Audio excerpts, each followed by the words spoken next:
Me llamo Patricia Cooper o Trish Cooper si tú prefieres. Vivo en Denver, Colorado, en los Estados Unidos. Learning a new language in middle age is not easy, but I find that it's a way for me to exercise my brain a little bit more in different ways.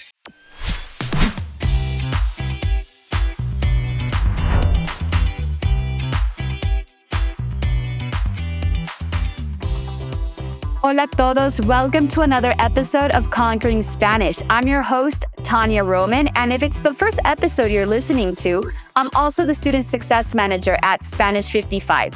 Each episode, I sit down with one of our students and we dive into how they're conquering Spanish. Today, I had a conversation with Trish Cooper, a lawyer from Colorado who shared with us how her daily interactions in Spanish are enriching her life. She also shared with us how much she loves learning and how speaking a second language keeps her brain young.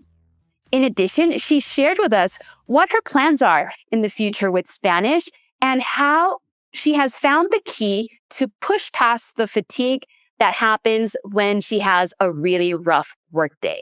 So I hope you enjoy this conversation and stick around because Trish is going to share with you a couple of TV shows that I think you might enjoy. So enjoy this conversation. All right, Trish, I'm so glad to have you here with us at Conquering Spanish. How are you today? ¿Cómo estás? Muy bien, gracias. ¿Y tú cómo estás? Muy bien. Estoy en la Ciudad de México y el día está hermoso por acá. Uh-huh. Qué bueno. Sí. Oye, platícanos un poquito de ti, Trish. ¿Dónde vives? ¿Qué haces? Creo que nuestros escuchas quieren saber de ti. Vale. Me llamo Patricia Cooper o Trish Cooper si tú prefieres. Vivo en Denver, Colorado, en los Estados Unidos. Muy bien. ¿Y qué haces? ¿Eres abogada? Sí, soy abogada en Denver. Ok. Uh-huh. Practico con las leyes familiares. Uh-huh. Ok, muy importante y algo que tiene mucho efecto en la comunidad. Sí. Okay, very good, Trish. So tell me a little bit about how you got to Denver. Were you born and raised in Denver or did you live elsewhere? I was actually born and raised in the state of Indiana and grew up there. And then I went to college on the East Coast at a small liberal arts college outside of Philadelphia. And then I lived in Washington, D.C. for a couple of years before grad school. And then I went to law school at the University of Virginia. And then after I graduated law school, I got my first job in New York City as a prosecutor at the New York District Attorney's Office in Manhattan. And that's where I met my husband. Okay. And we got married and we moved out to Colorado in around 1990. Okay, so you've been around the U.S. Quite a bit. So in your travels around the U.S., have you come across many Spanish-speaking colleagues, friends, etc.? Absolutely. When I was living in New York and working at the DA's office, we have an incredibly diverse group of attorneys and staff. And of course, the people that we worked with in our cases, the victims of crime, the witnesses, were all primarily residents of New York City or frankly, visitors to New York City from other countries. And so there were quite a few people from Spanish-speaking countries in New York. And then in Colorado as well, in Denver, we have a lot of immigrants from various Latin American countries, in South America. And, frankly, I've traveled a lot in the U.S., Los Angeles, Miami, a lot of the bigger cities with multinational populations. Okay. So how has it been, having contact with people who speak Spanish now that you've been taking lessons as opposed to before? And we'll get into that a little in a little bit, right? But has there been a difference in your interactions knowing Spanish? Absolutely. First of all, I'm a lot more comfortable trying to use my Spanish. because I've always wanted to be able to communicate. It was never a question of wanting to do it. It was really just a matter of being able to do it. And so it's opened a lot, I think, of enriching opportunities for me. I mean, just daily interactions, whether I'm in a taxi cab and my driver speaks Spanish and we can have a conversation and talk about his family, his children, and just, how we like our jobs, that sort of thing. Or when I'm ordering something in a restaurant and I realize that I may be speaking to someone who's bilingual, and I often will ask them if they will allow me the opportunity of trying my Spanish. And I find that people have been really accommodating and really friendly. And I just enjoy that. I enjoy that experience. I think it adds so much to really get to know somebody in their native language. Right. You mentioned a really important word, enriching. So how have these interactions enriched your life? Well, they've certainly made travel, I think, a lot more educational. So, for example, when I traveled several times to Mexico over the years in various parts of Mexico, and I think being able to communicate with people who live there and learn more about their city, learn more about their day-to-day life has made that a really interesting and educational opportunity for me. So it's opened a lot of doors to me learning more in my travels, which is something that I enjoy. And I think it honestly has enriched my brain because learning a new language in middle age is not easy, but I find that it's a way for me to exercise my brain a little bit more in different ways. So I find learning Spanish to be enriching on multiple levels. Okay, so I'm going to take you over to your travels to Mexico. Where have you traveled in Mexico? Well, some locations are typical tourist hotspots, like the Yucatan, various parts there, Playa del Carmen, Isla Mujeres, Cancun.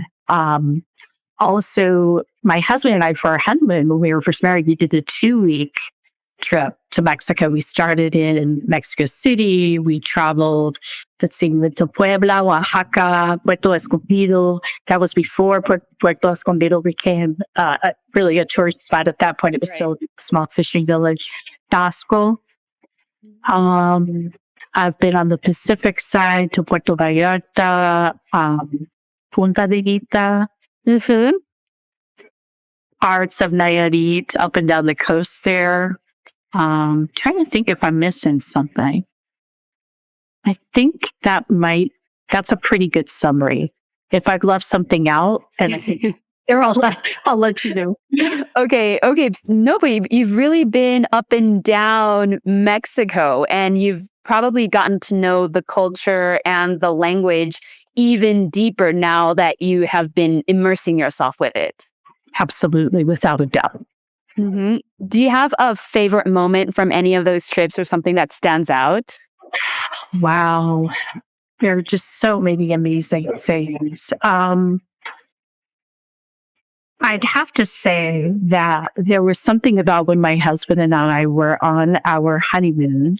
And of course, we were much younger. We didn't have kids. We were really adventurous. And we just took it day by day. We did have a general itinerary of where we wanted to go, but every day in each location, whether it was Puebla or Oaxaca or when we were in Tasco, it was just us exploring and us determining in that moment, okay, what is it? We would speak, and I was fortunate because my husband was Spanish speaking. At that time, I was not much of a Spanish speaker, and he could help us navigate. But so for me, what was special about that was the opportunity to explore and to do it in a relaxed way and to really try to be part of the community and not stick so much to the tourist spots as just being a part of a city or town and live sort of like someone who lived there would live, right? Go to the local cafe, sit on a bench in the plaza, go to a market that's a little off the beaten path and that sort of thing. So it's very special to me, that trip. Of course. You got a different experience. Exactly. Exactly. Mhm. And now, when was your last trip to Mexico? It was in December of 2020. This is horrible. Was it last year or the year? Okay. It was December of 2023. Actually, it was also very special because my children were both living in different cities in different parts of the United States at that time. My son was living on the East Coast. My daughter was living in Los Angeles, and we all flew down and met in Punta de Vita in the village there. Mhm. Where some friends of ours who live here in Colorado have been spending many, many years traveling to Mexico during the holidays for 3 or 4 weeks, and really identifying little cities and towns that they're very much the type of travelers who don't want to be with tourists, right? So they want to be out doing that. So they have gone to a lot of the smaller pueblos, excuse me, up and down that part of the coast. Mhm, mhm. They were the ones who said, "You've got to come down and meet with us and put the baby up." And so we did, and it was just wonderful, very relaxing. Just us, our small family, and the two of them, dear friends that I've had since I was a teenager. So, um, Mhm. so that's the last time we went to Mexico, December. Okay. I love it because you have like this spirit about you that you want to do things that are unique and not quite something that tourists do all the time, and that way it's like unlocking a little piece of the country and a little bit of the culture. Hmm. Absolutely. And if I'm not mistaken, that was a bit before you started learning Spanish, right? Before you started your lessons. That's right. It was about 2 months before I started, come to think of it. Mhm. Right. And after you started your lessons, you traveled to Spain? Yes. So our family, that's correct. We've been going, my husband and I go to Spain approximately once a year. We'd love to go more, Mhm. but that's just not feasible. But our first trip to Spain was with our kids in 2018. We absolutely loved it. And since then, my husband and I have been going once a year, and we typically spend about 2 weeks there so that we can Mhm. cover more areas. And, our ultimate goal will be to retire there someday. And so we're kind of scouting at this point. That's So awesome. Uh-huh. Uh-huh. What draws you in about Spain so much that you want to live there? it's really the lifestyle. That it's two things. One is location, because we can use it as a jumping off point for other travels in Europe and Asia, which we haven't done as much of as we would like to. We've done a little bit, but we'd really like to do more. Mhm. So location is good for that. But it's Spanish speaking, which I think is an easier transition for us because my husband is fluent and I'm learning. Um, so that's a huge part of it. The lifestyle, I would say, it's number one. Just the focus on taking life, enjoying family, and that's not limited to Spain. I mean, there are certainly a lot of countries. I frankly think Mexico is very much like that as well. Mhm. Very much focused on spending time with family and the things that really matter in life. Mhm. At least that's Mhm. been my experience. I mean, clearly every country, my own included, has issues. No country is perfect, but as far as the kind of lifestyle we'd like to have as we're older and something like that Mhm. this makes a lot of sense for us. Right. I definitely understand. So how have you felt visiting Spain now that you've taken your lessons? We talked about Mexico when your husband took the lead, maybe in some parts.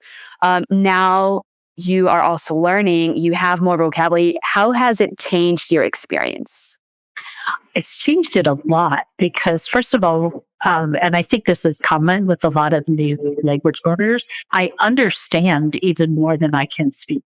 And so it's a much more relaxing, calm experience because I don't have as many fears about being in a situation where maybe I can't communicate or don't understand or I can't ask the question that needs to be asked. So I feel a lot more comfortable and relaxed in that way. And then also, it's just made it a lot more enjoyable to hear, people walking by and they're having a conversation and I hear a little bit of their conversation. And, it's just added so much to the trip to be more integrated linguistically into where I am. Mm-hmm. Yeah, you mentioned the keyword integrated. That's what I was going to say. Like when you hear these little snippets of conversation, it's like, oh, I belong here. Yes, exactly. Mm-hmm. I understood. And it could be something completely mundane, right? Like somebody could be talking about the fact that they just bought, lettuce at the store. And I would still be excited that I understood what they were saying and, and that, and I just feel more a part of that city or that town. Yeah, it's an amazing feeling. Mm-hmm. So I want to talk to you a little bit about your motivation to learning Spanish. You mentioned a little bit about your husband, but I want to go back. You took some Spanish in college, right? And what happened from there? So I took 1 year of Spanish in college, and that was many years ago. And then, I picked up little things here and there when we were living in New York. So, and I was hearing it a lot. And my mother-in-law, who was Cuban, but had lived in the United States, since the early 60s, spoke English, but also, spoke quite a bit of Spanish with my husband and sister. And I adored her. I adored my mother-in-law. And I sort of always wanted to learn Spanish to be able to communicate with her. And then she passed away sadly in 2023. And I think for me, that was sort of a point of realization of, there's no reason to put this off. Like you should really do this. And also we had been traveling to Spain more and I knew we wanted to retire there. So I thought all of those things, plus my husband becoming more fluent. And I'm just like learning. I mean, that's another piece of it. I really like learning languages. So I took the plunge. Okay. Awesome. And what was your first experience with Spanish 55? Well, let me rephrase this. Was Spanish 55 your first attempt at, restarting your Spanish journey? I did try some apps, and which were fine, but I've never been a person. I don't play video games, for example. So like the bells and whistles of the apps don't really appeal to me all that much. Right. And I think I realized that if I really wanted to learn quickly, the best way to do that would be one-on-one instruction and also to be forced to speak because my prior education in Spanish, when you're in school, at least here in the United States, I think we primarily start with the book. And speaking is being taught with that, but a lot of us are very uncomfortable and reticent to really or try. But doing Spanish 55, it's almost the opposite, right? We start with the speaking, we're learning, we're sort of doing all at once, working on exercises in the workbook, speaking, and then I just found that kind of more holistic approach to be better for me than the apps. Right. The apps alone weren't going to get me to even close to fluency. I could tell that about myself.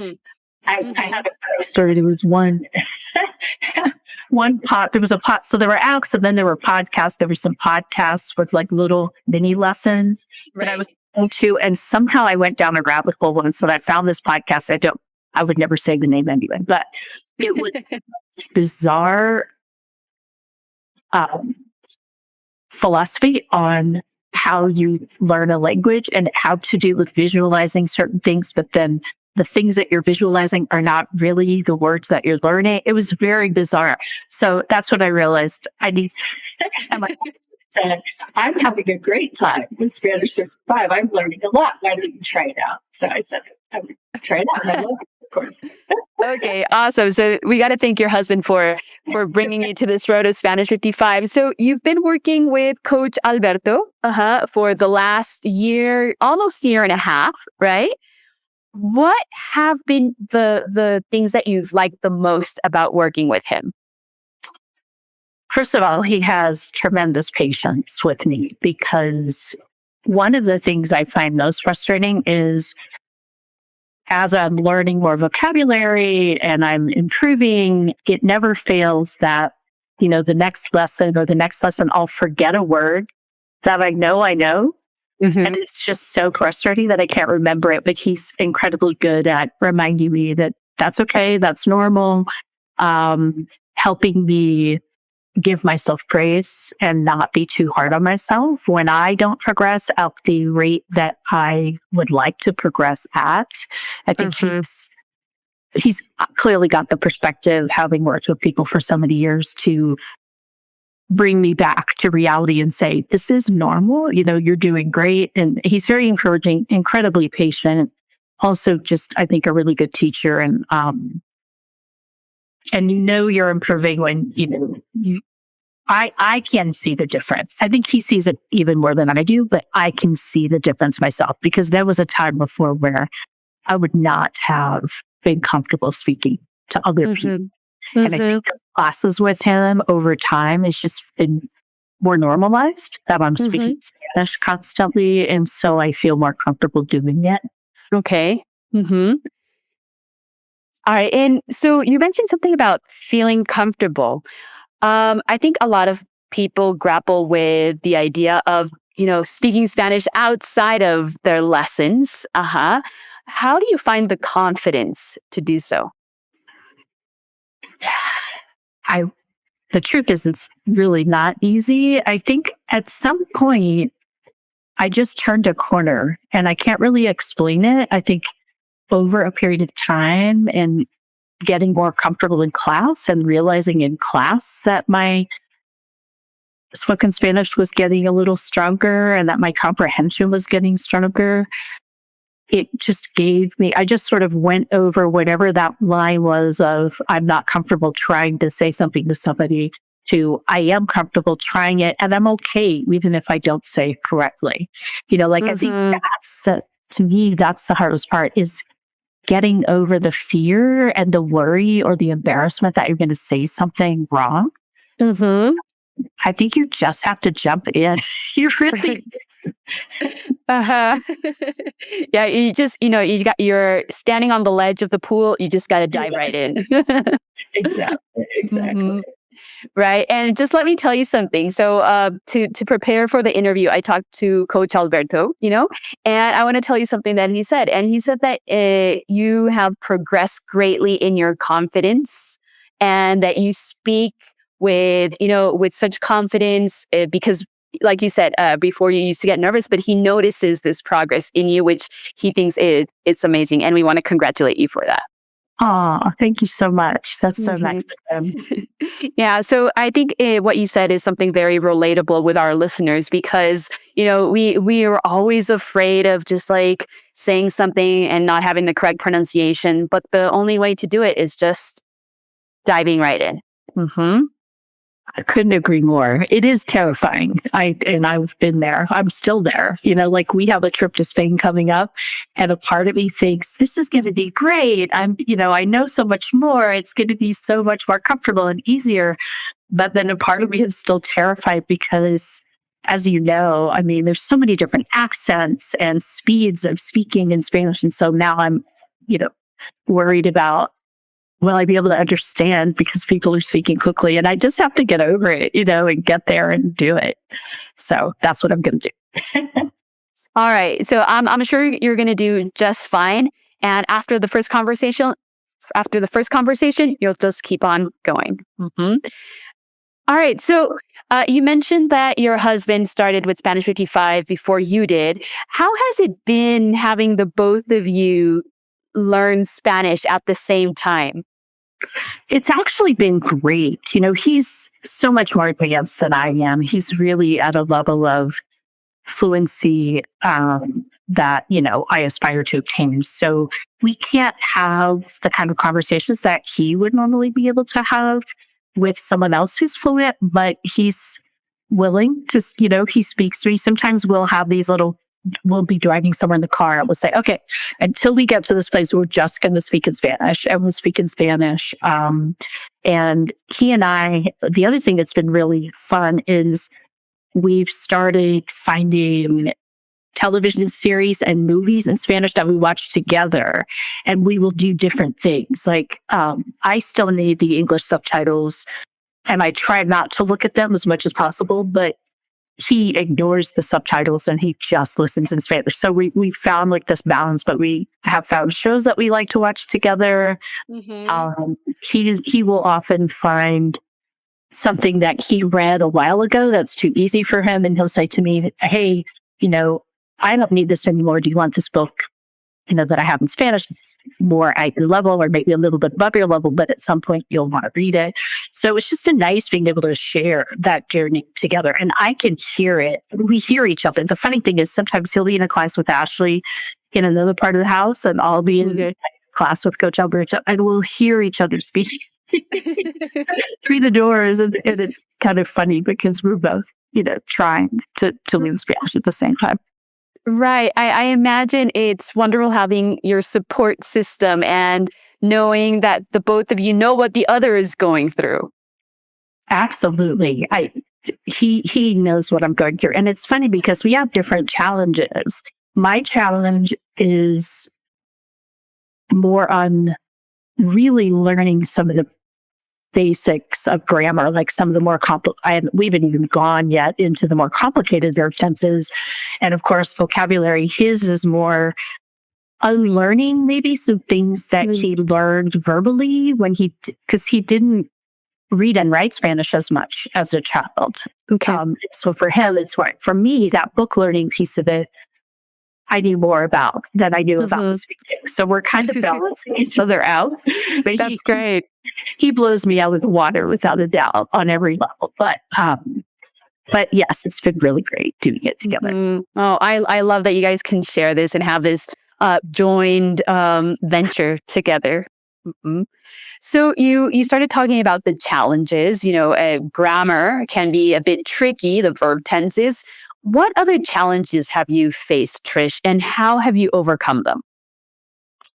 I think one of my biggest challenges, and this might be personal, but is frustration and being a little bit too hard on myself.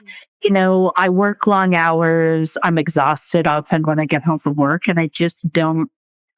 If I had a choice, I would love to spend, 5 hours a day studying Spanish, but I just don't have the time. And so when I forget a word that I thought I knew or remembered, I get really frustrated. And so for me, a big challenge has been overcoming that and being kind to myself and saying, that's okay. Just keep going, keep trying, keep working. So not letting frustration get the better of me has been, I think, the biggest challenge. The other challenge is just finding time. So one thing I do is I found some little podcasts that are like 5 minutes, and adjust in Spanish and make it for beginners. And sometimes I'll listen to that in my car when I'm on work. So I get a little bit of listening practice in, Right. So try to kind of incorporate learning Spanish into my daily life to overcome the challenge of no time. Yeah, that's a good strategy. Yeah. And how do you deal with these days where you are just like really tired from work and, it's like, oh, I need to join my session. How do you fight this? So what I will do sometimes, and I've had to tell Coach Alberto this, is that I think on the days where I'm just really mentally spent, for me, doing exercises in the workbook during the lesson is a little bit of a break, because I think my brain works harder when I'm speaking, when we're speaking for long periods of time. So that's personal to me. I'm sure other people have different limitations, but I might say to him, hey, would it be okay today if we work a little bit more, in the book, or maybe we do some review, where he's asking me questions or going over some vocabulary that we've worked on before, or we're practicing some conjugations, something that's a little bit more basic or fundamental so that my brain can relax a little bit. Right. I know it. I can understand. It's that speaking that makes me, because it takes a lot of brain power. Yeah. Think of the word, say the word, So this is the good thing about working with a coach, one-on-one, because you're still working towards your goal in the long term, but each session is adapted to what you need. And in some days you might need to take it easy. And it's not to say that you're not working, but it's just a little bit lighter, right? Instead of having to push and push and push every day. Agreed. And sometimes, it's as simple as we're just going to spend today talking about what we did, this week, or what I did at work today. And that, there's a lot of learning happening there, because oftentimes there are vocabulary words I don't know. And so he's adding them to the chat, and, I'm able to visually see that and speak about it. So yes, the tailoring is very helpful to me for sure. And I think probably it's helpful for most people. Okay, great. So what type of series do you like watching for Spanish? All kinds. We like drama. We like comedy. We did watch and finish Casa de Papel. And we are currently watching Club de Cuervos on Netflix. Oh, great one. And I'm trying to think of, sometimes we'll watch documentaries, true crime documentaries. We just started this. Of course, I can't think of the name of it. It just starts. I know it was made in Spain, but it's a series on. This is horrible. I don't remember the streamer, and I don't remember the name of the series. No worries. No, it's a drama. It's like a police kind of drama. But so we're kind of all over the map with that. We really like a lot of different things. Okay, so let me recommend a series for you, a show for you. It's called Serpientes y Escaleras. I believe it was translated into English as Morals and Ethics. It's on Netflix, and it's like a drama comedy, and it talks about like how people start changing once they start acquiring power. So it's pretty amusing. I think you'll enjoy it. Serpientes y Escaleras. Great. Thank you. I'm writing it down right now. Awesome. Very good. All right. So we're almost at the end of our conversation, Trish. So I'd like you to think about when you first started learning Spanish. With the wisdom that you have now, what would you have told yourself back then? I would have told myself to be patient, that it will happen, that you will improve, to not let where you are now convince you that you won't get to a much better level of understanding and speaking. And that's true. It really is. It just takes time and practice, and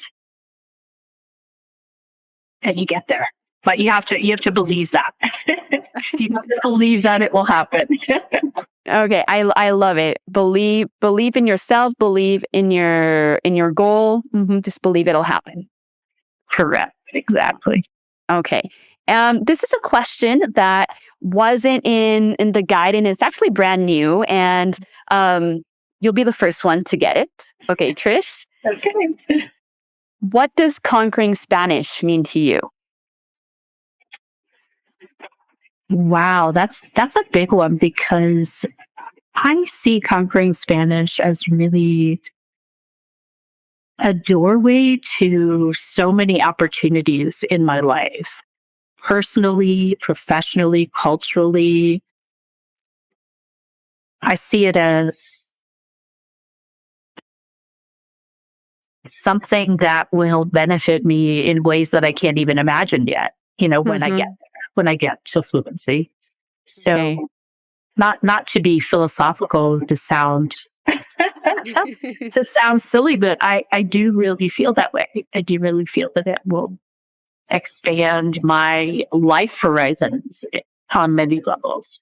Oh, I love it. I love what you said about opening up doors to things you haven't even conceived or thought of. So I love it. All right. So do you want to give Coach Alberto a shout out? I do. Coach Alberto was wonderful. I highly recommend him to anyone. I just think he's been fantastic and really a great teacher for me. And I enjoyed working with him so much. So thank you, Coach Alberto. All right. So thank you so much, Trish, for this conversation. I truly enjoyed it. And I hope you come back next time so you can tell us about your upcoming trip to Spain and tell us a little bit more about the series that you watched. And if you watched series Serpientes y Escaleras, what you thought about it. So thank you so much. You're welcome. Thank you for having me. Thank you. Thank you for joining us on this inspiring journey with Trish Cooper, a dedicated language learner and a passionate explorer of Spanish-speaking cultures. From her legal practice in Denver to sparking up spontaneous conversations with a cab driver in Mexico, Trish shows us that learning a language is not only about grammar or vocabulary.